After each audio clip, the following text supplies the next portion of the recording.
Paper 148. Training Evangelists at Bethsaida. From May 3 to October 3, A.D. 28, Jesus and the apostolic party were in residence at the Zebedee home at Bethsaida. Throughout this 5 months period of the dry season, an enormous camp was maintained by the seaside near the Zebedee residence, which had been greatly enlarged to accommodate the growing family of Jesus. This seaside camp, occupied by an ever-changing population of truth-seekers, healing candidates, and curiosity devotees, numbered from 500 to 1,500. This tented city was under the general supervision of David Zebedee, assisted by the Alphaeus twins. The encampment was a model in order and sanitation, as well as in its general administration. The sick of different types were segregated and were under the supervision of a believer physician, a Syrian named Elman. Throughout this period the apostles would go fishing at least 1 day a week, selling their catch to David for consumption by the seaside encampment. The funds thus received were turned over to the group treasury. The 12 were permitted to spend 1 week out of each month with their families or friends. While Andrew continued in general charge of the apostolic activities, Peter was in full charge of the school of the evangelists. The apostles all did their share in teaching groups of evangelists each forenoon, and both teachers and pupils taught the people during the afternoons. After the evening meal, 5 nights a week, the apostles conducted question classes for the benefit of the evangelists. Once a week, Jesus presided at this question hour, answering the holdover questions from previous sessions. In 5 months, several thousand came and went at this encampment. Interested persons from every part of the Roman Empire and from the lands east of the Euphrates were in frequent attendance. This was the longest settled and well-organized period of the Master's teaching. Jesus' immediate family spent most of this time at either Nazareth or Cana.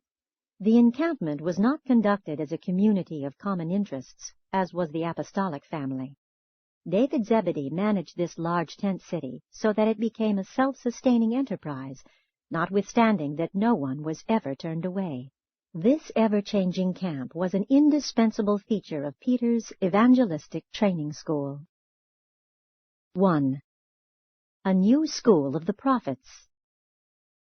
Peter, James, and Andrew were the committee designated by Jesus to pass upon applicants for admission to the school of evangelists.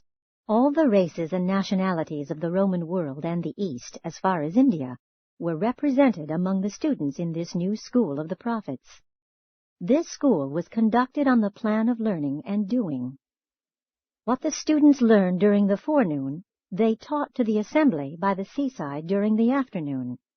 After supper they informally discussed both the learning of the forenoon and the teaching of the afternoon.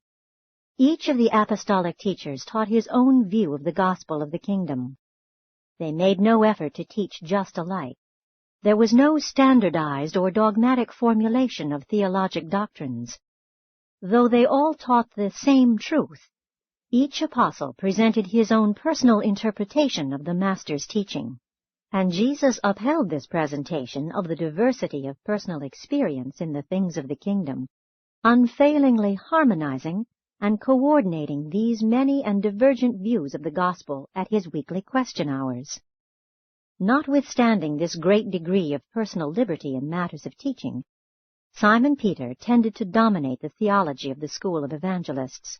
Next to Peter, James Zebedee exerted the greatest personal influence. The 100 and more evangelists trained during this 5 months by the seaside represented the material from which, excepting Abner and John's apostles, the later 70 gospel teachers and preachers were drawn. The school of evangelists did not have everything in common to the same degree as did the 12. These evangelists, though they taught and preached the gospel, did not baptize believers until after they were later ordained and commissioned by Jesus as the 70 messengers of the kingdom.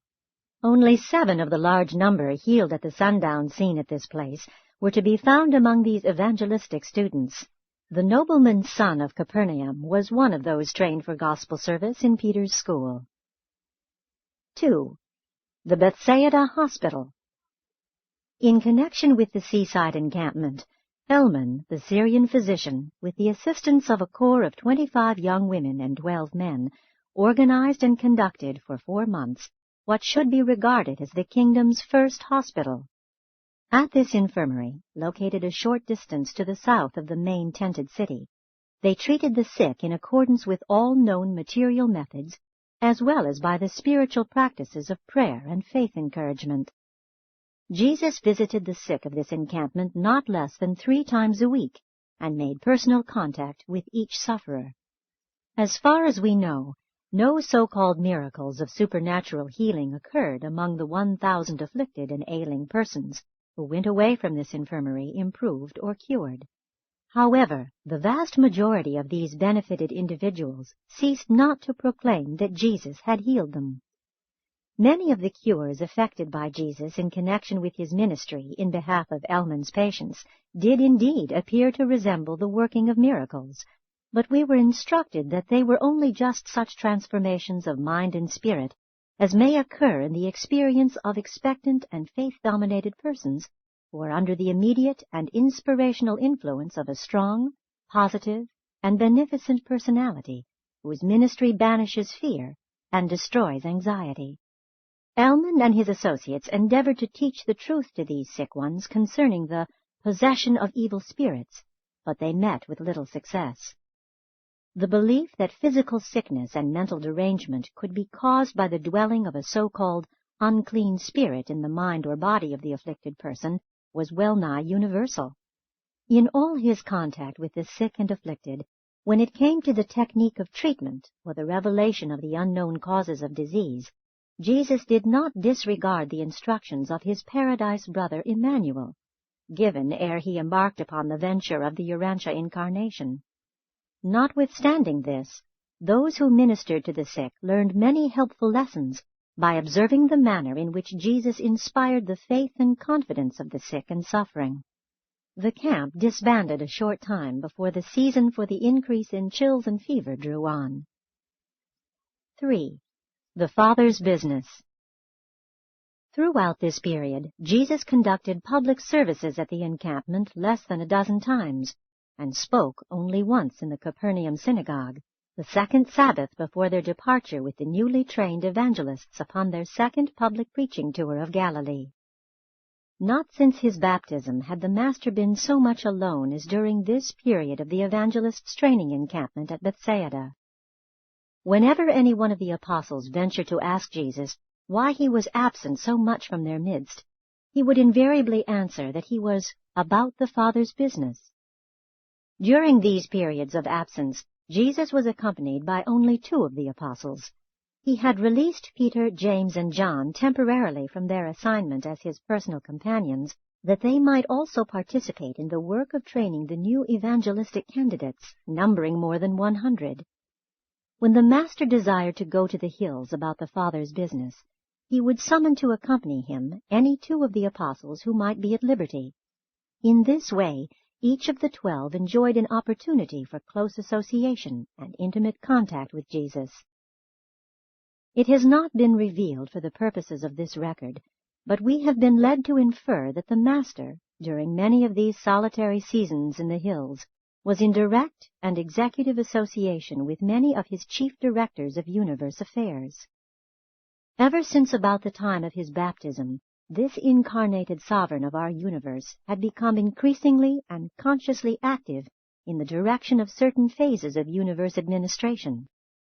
And we have always held the opinion that, in some way not revealed to his immediate associates, during these weeks of decreased participation in the affairs of earth, he was engaged in the direction of those high-spirit intelligences who were charged with the running of a vast universe, and that the human Jesus chose to designate such activities on his part as being about his Father's business.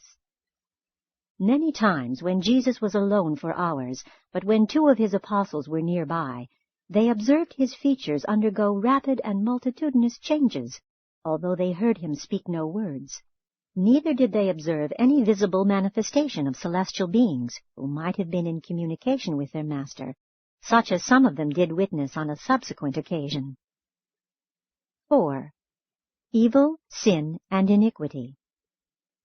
It was the habit of Jesus 2 evenings each week to hold special converse with individuals who desired to talk with him in a certain secluded and sheltered corner of the Zebedee garden.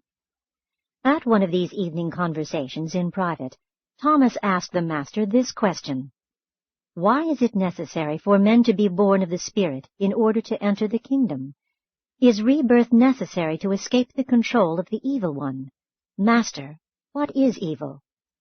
When Jesus heard these questions, he said to Thomas, "Do not make the mistake of confusing evil with the evil one, more correctly, the iniquitous one. He whom you call the evil one is the son of self-love, the high administrator who knowingly went into deliberate rebellion against the rule of my Father and his loyal sons. But I have already vanquished these sinful rebels. Make clear in your mind these different attitudes toward the Father and his universe. Never forget these laws of relation to the Father's will. Evil is the unconscious or unintended transgression of the divine law, the Father's will. Evil is likewise the measure of the imperfectness of obedience to the Father's will.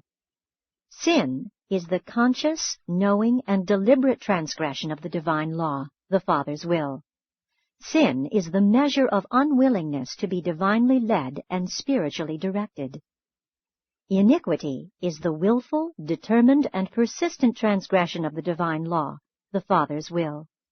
Iniquity is the measure of the continued rejection of the Father's loving plan of personality survival and the Son's merciful ministry of salvation. By nature, before the rebirth of the Spirit, mortal man is subject to inherent evil tendencies, but such natural imperfections of behavior are neither sin nor iniquity. Mortal man is just beginning his long ascent to the perfection of the Father in paradise. To be imperfect or partial in natural endowment is not sinful. Man is indeed subject to evil, but he is in no sense the child of the evil one unless he has knowingly and deliberately chosen the paths of sin and the life of iniquity. Evil is inherent in the natural order of this world, but sin is an attitude of conscious rebellion which was brought to this world by those who fell from spiritual light into gross darkness. You are confused, Thomas, by the doctrines of the Greeks and the errors of the Persians.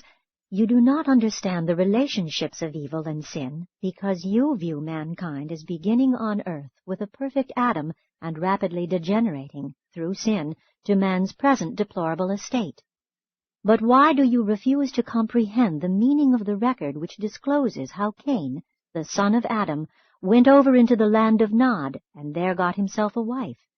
And why do you refuse to interpret the meaning of the record which portrays the sons of God finding wives for themselves among the daughters of men? Men are indeed by nature evil, but not necessarily sinful.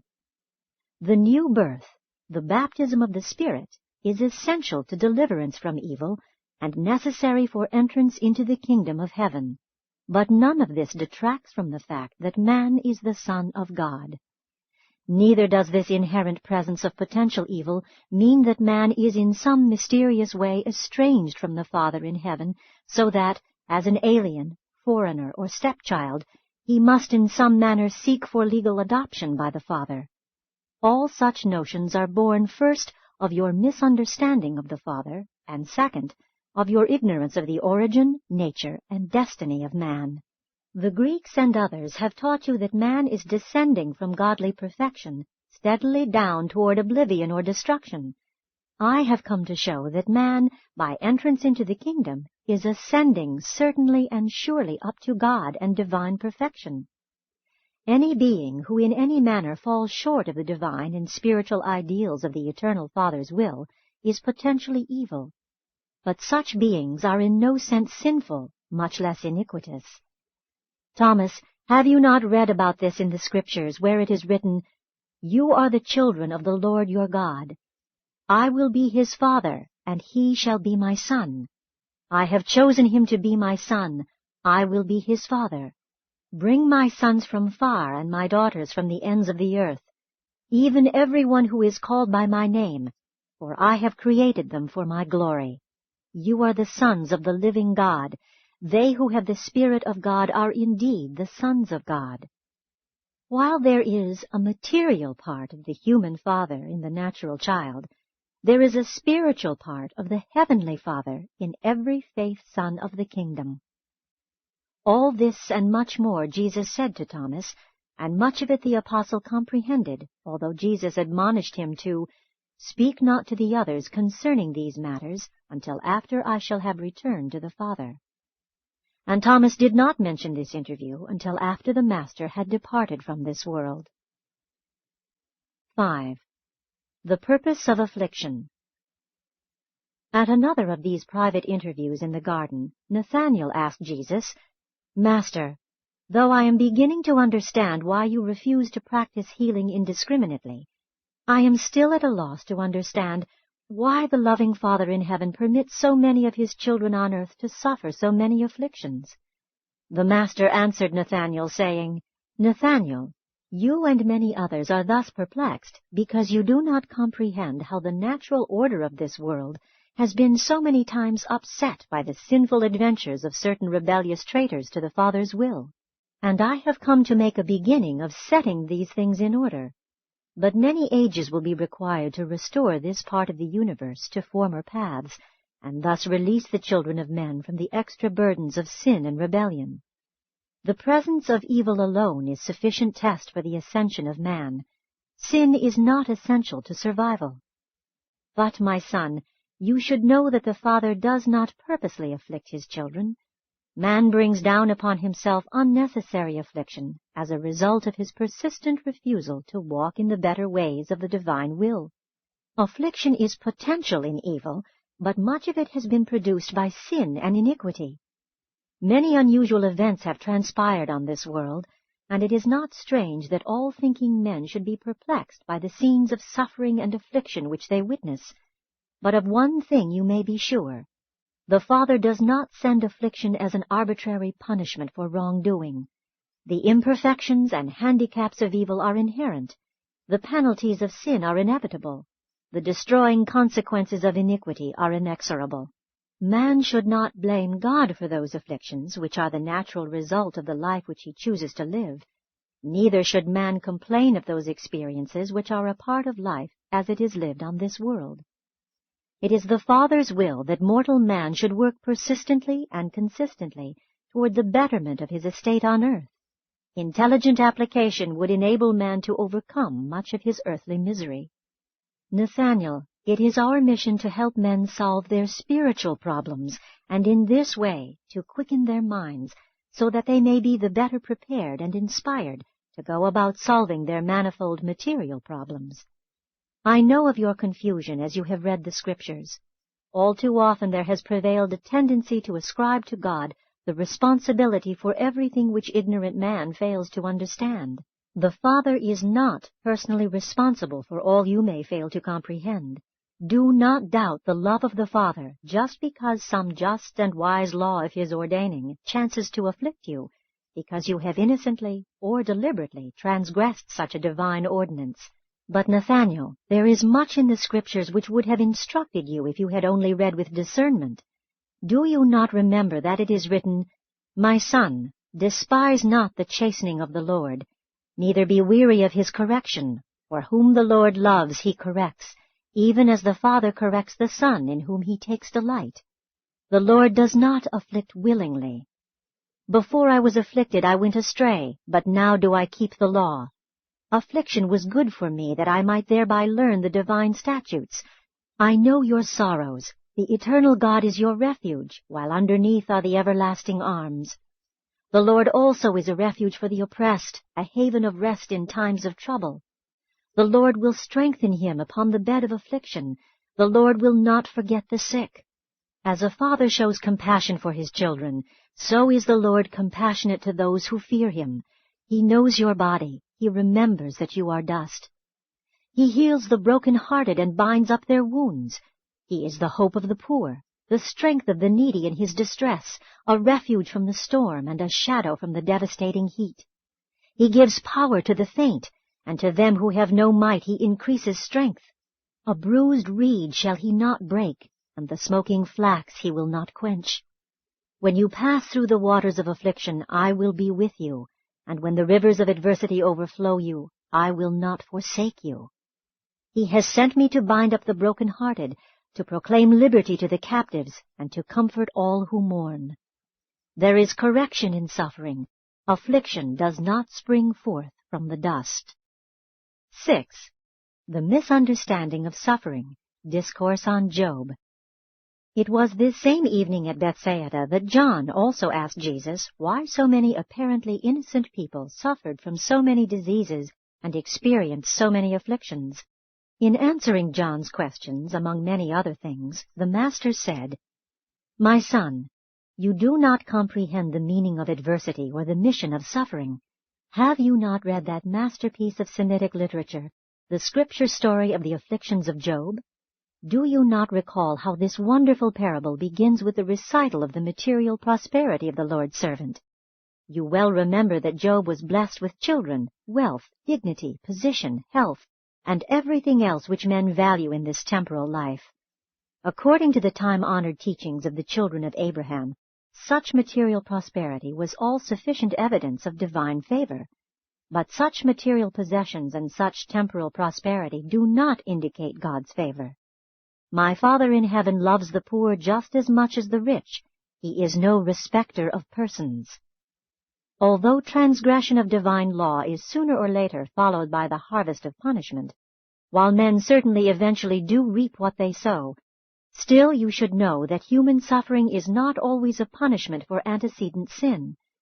Both Job and his friends failed to find the true answer for their perplexities, and with the light you now enjoy, you would hardly assign to either Satan or God the parts they play in this unique parable. While Job did not, through suffering, find the resolution of his intellectual troubles, or the solution of his philosophical difficulties, he did achieve great victories. Even in the very face of the breakdown of his theological defenses, he ascended to those spiritual heights where he could sincerely say, "I abhor myself." Then was there granted him the salvation of a vision of God. So even through misunderstood suffering, Job ascended to the superhuman plane of moral understanding and spiritual insight.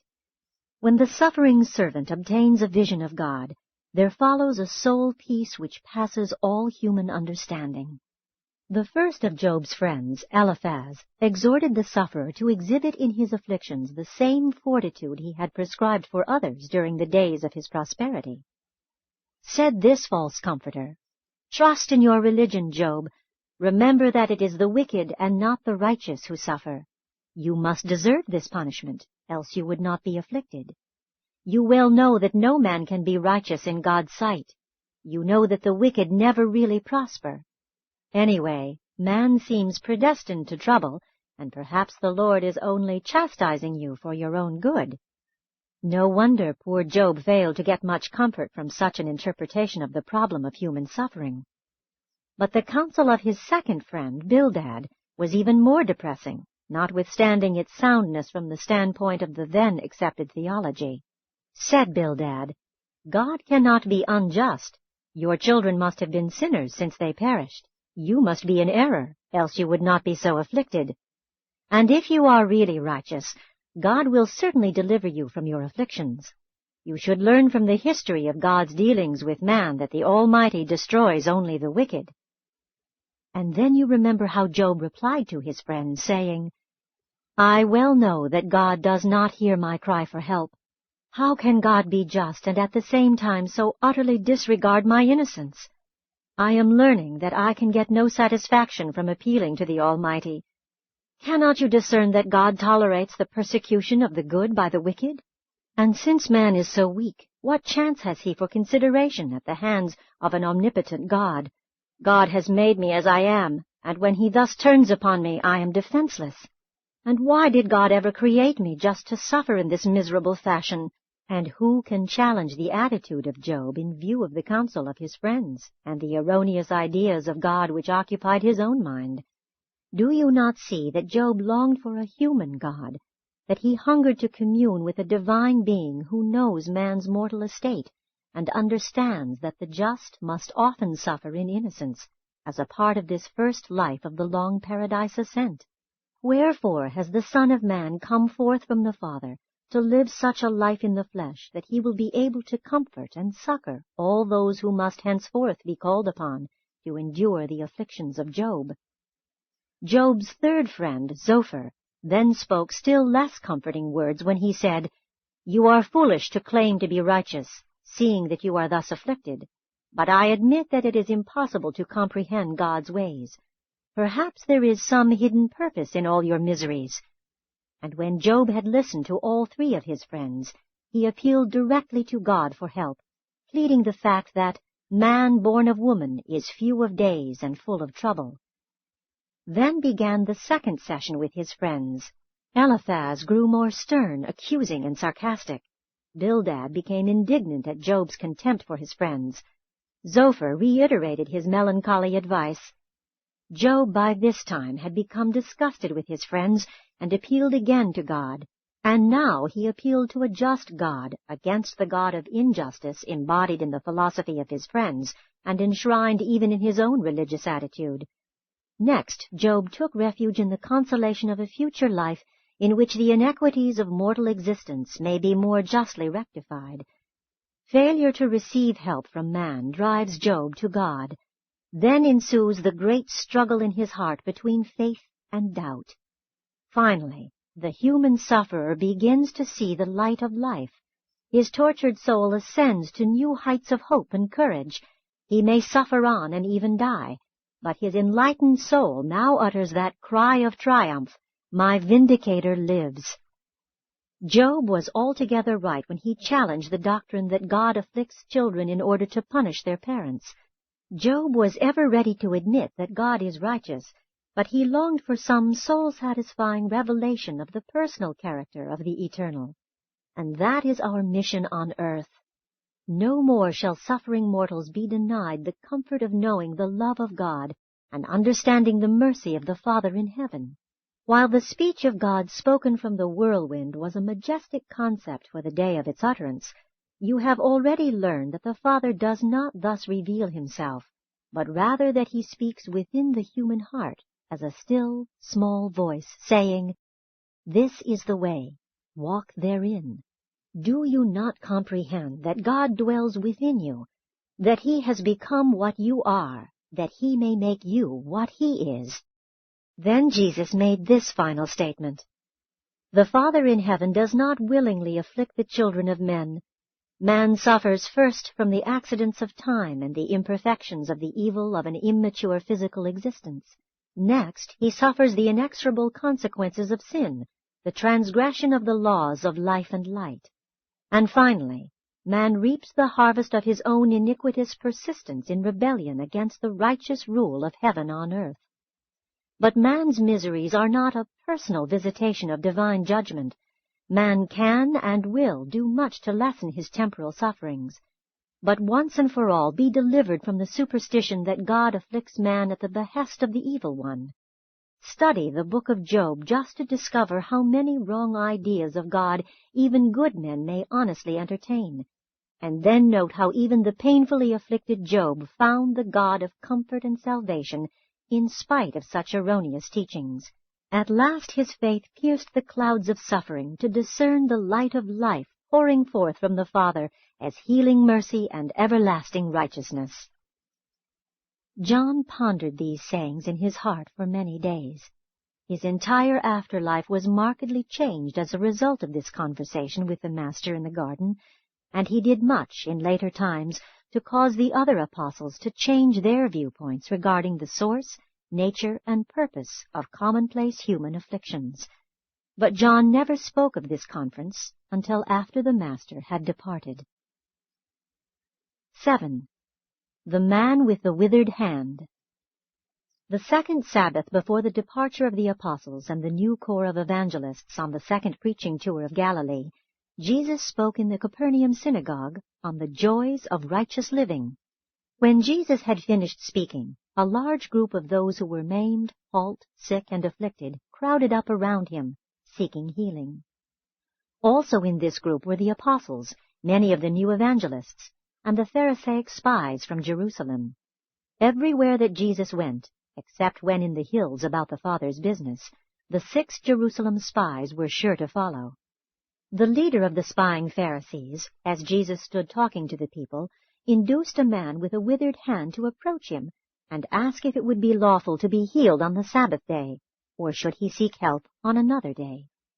When Jesus saw the man, heard his words, and perceived that he had been sent by the Pharisees, he said, "Come forward while I ask you a question. If you had a sheep, and it should fall into a pit on the Sabbath day, would you reach down, lay hold on it, and lift it out? Is it lawful to do such things on the Sabbath day?" And the man answered, "Yes, Master, it would be lawful thus to do well on the Sabbath day." Then said Jesus, speaking to all of them, "I know wherefore you have sent this man into my presence. You would find cause for offense in me if you could tempt me to show mercy on the Sabbath day. In silence you all agreed that it was lawful to lift the unfortunate sheep out of the pit, even on the Sabbath. And I call you to witness that it is lawful to exhibit loving kindness on the Sabbath day, not only to animals, but also to men. How much more valuable is a man than a sheep? I proclaim that it is lawful to do good to men on the Sabbath day." And as they all stood before him in silence, Jesus, addressing the man with the withered hand, said, "Stand up here by my side, that all may see you.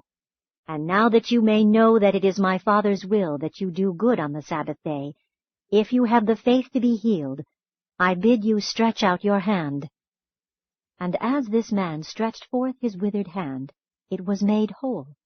The people were minded to turn upon the Pharisees, but Jesus bade them be calm, saying, "I have just told you that it is lawful to do good on the Sabbath, to save life. But I did not instruct you to do harm and give way to the desire to kill." The angered Pharisees went away, and notwithstanding it was the Sabbath day, they hastened forthwith to Tiberias, and took counsel with Herod, doing everything in their power to arouse his prejudice, in order to secure the Herodians as allies against Jesus. But Herod refused to take action against Jesus, advising that they carry their complaints to Jerusalem. This is the first case of a miracle to be wrought by Jesus in response to the challenge of his enemies. And the Master performed this so-called miracle, not as a demonstration of his healing power, but as an effective protest against making the Sabbath rest of religion a veritable bondage of meaningless restrictions upon all mankind. This man returned to his work as a stonemason, proving to be one of those whose healing was followed by a life of thanksgiving and righteousness. 8. Last week at Bethsaida. The last week of the sojourn at Bethsaida, the Jerusalem spies became much divided in their attitude toward Jesus and his teachings. 3 of these Pharisees were tremendously impressed by what they had seen and heard. Meanwhile, at Jerusalem, Abraham, a young and influential member of the Sanhedrin, publicly espoused the teachings of Jesus and was baptized in the pool of Siloam by Abner. All Jerusalem was agog over this event, and messengers were immediately dispatched to Bethsaida, recalling the 6 spying Pharisees. The Greek philosopher who had been won for the kingdom on the previous tour of Galilee returned with certain wealthy Jews of Alexandria, and once more they invited Jesus to come to their city for the purpose of establishing a joint school of philosophy and religion, as well as an infirmary for the sick. But Jesus courteously declined the invitation. About this time there arrived at the Bethsaida encampment a trance prophet from Baghdad, one Kermith. This supposed prophet had peculiar visions when in trance, and dreamed fantastic dreams when his sleep was disturbed. He created a considerable disturbance at the camp, and Simon Zelotes was in favor of dealing rather roughly with the self-deceived pretender. But Jesus intervened and allowed him entire freedom of action for a few days. All who heard his preaching soon recognized that his teaching was not sound as judged by the gospel of the kingdom. He shortly returned to Baghdad, taking with him only a half-dozen unstable and erratic souls. But before Jesus interceded for the Baghdad prophet, David Zebedee, with the assistance of a self-appointed committee, had taken Kermith out into the lake and, after repeatedly plunging him into the water, had advised him to depart hence, to organize and build a camp of his own. On this same day, Beth Marion, a Phoenician woman, became so fanatical that she went out of her head and, after almost drowning from trying to walk on the water, was sent away by her friends. The New Jerusalem convert, Abraham the Pharisee, gave all of his worldly goods to the apostolic treasury, and this contribution did much to make possible the immediate sending forth of the 100 newly trained evangelists.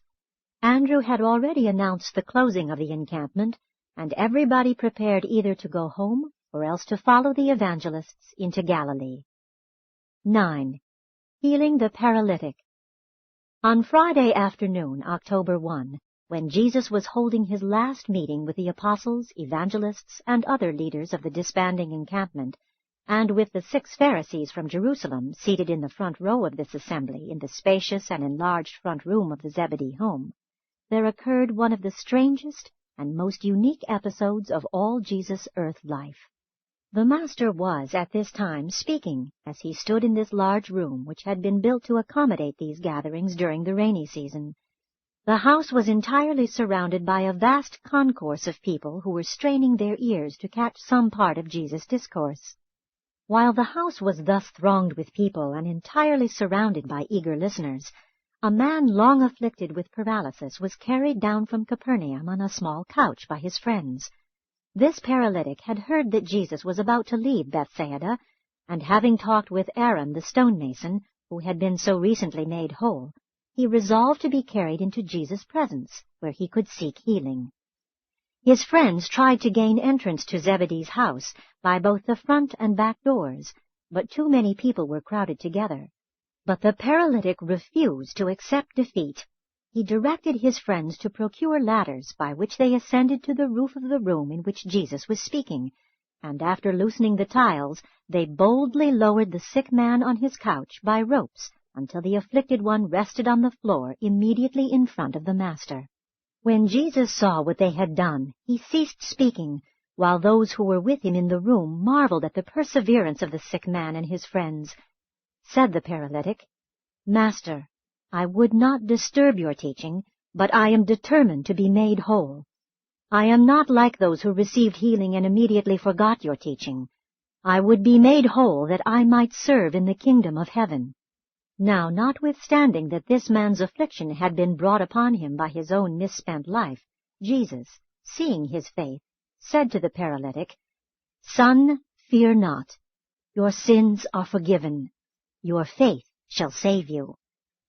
When the Pharisees from Jerusalem, together with other scribes and lawyers who sat with them, heard this pronouncement by Jesus, they began to say to themselves, "How dare this man thus speak?